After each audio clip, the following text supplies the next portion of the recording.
আজ বানাবো ব্রকলির তরকারি। ব্রকলিটা ভালো করে ধুয়ে নিয়েছি। আলু নুন মধ্যে ভাজা হয়ে গেছে। তেলের উপর ব্রকলিটা দিয়ে দিলাম। গ্যাস একদম সিমে আছে, সামান্য নেড়ে চাপা দিয়ে দিলাম। ব্রকলিটাও নুন দিয়ে সিমে ভাজা হয়ে গেছে। তেলের মধ্যে গোটা জিরে শুকনো লঙ্কা ফোড়ন দিয়েছি। এরপরে আদা বাটা দিয়ে দেবো, হলুদ গুঁড়ো, জিরে গুঁড়ো আর লঙ্কা গুঁড়ো দিয়ে দিচ্ছি।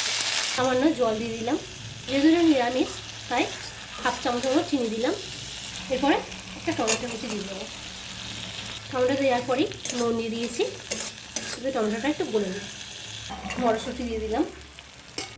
হাফ কাপের মতো জল দিয়েছি। এবার এটা সেদ্ধ হোক। মশলা থেকে তেল ছাড়ছে, এই অবস্থায় আলুটা দিয়ে দেবো। আলুটা ভালো করে নেড়ে জল দিয়ে দেবো। আলু প্রায় সেদ্ধ হয়ে গেছে। এবার ব্রকলিটা দিয়ে দেবো।